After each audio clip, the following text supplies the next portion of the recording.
So this trade was weird. The Mavs have chosen to move off of Porzingis and in return have received Spencer Dinwiddie and Davis Bertans from the Wizards. I honestly see this move as very strange and frankly unhelpful for the Mavs as they trade a guy who, when healthy and on his game, is a good complement to Luka and an excellent paint protector. And in return, they receive basically nothing. At this point in his career, Dinwiddie is a below average 3-point shooter with some ability to create off the dribble, but his skill set is kind of redundant next to his better counterparts in Brunson and Hardaway when healthy.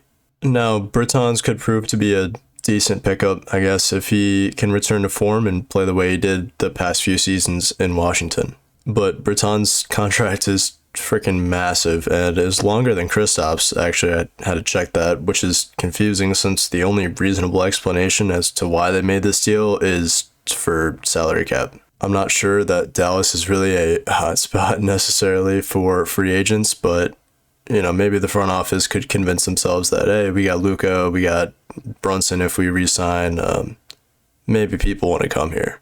All right, the most important thing for the Mavericks is Luka. And in my opinion, from the outside looking in, Luka doesn't seem to be the kind of guy who's going to just settle for being on mediocre teams his entire career. And if the Mavs keep making these inconsequential, strange moves, he might be seeking a trade before we know it. Now, I don't think this is going to be the move to tip him over the edge necessarily, but it could be an idea that's beginning to form at the back of his mind after the team's exited in the first round the past 2 years, and they're not really doing much to surround him with a championship quality roster. Now, of course, the big question with Dallas is what they plan to do with these new acquisitions and the guys on expiring deals in Brunson and Dorian Finney-Smith. I mean, are they going to just let these guys walk to a team like, say, the Knicks if they choose to throw a bag at either of them? I don't know.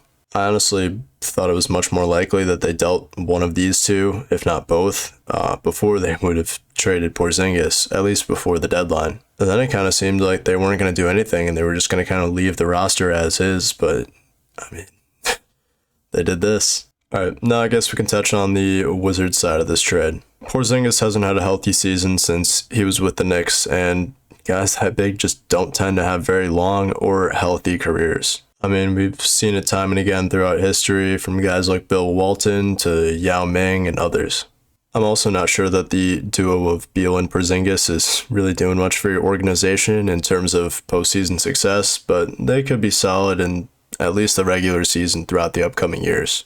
Now, this is assuming that Beal stays, which is definitely not guaranteed. Now, we all know Beal's out for the year with a wrist injury, and honestly, I think his best payday is going to be with Washington. I'm not sure other teams are going to throw him a max deal, and of course, they can give him a little more money, but he might choose to take a pay cut in order to play on a competent roster with a competent front office. Anyways, one of the weirdest trades I've seen in a while, I guess we had the Sabonis-Halliburton thing, that's even more unexplainable, but I'm honestly not really sure this one benefits either team, unlike in that trade, now or even going into the future. So just weird overall. The Wizards also gave away Harrell for nothing, so give them the award for the strangest trade deadline maybe in history.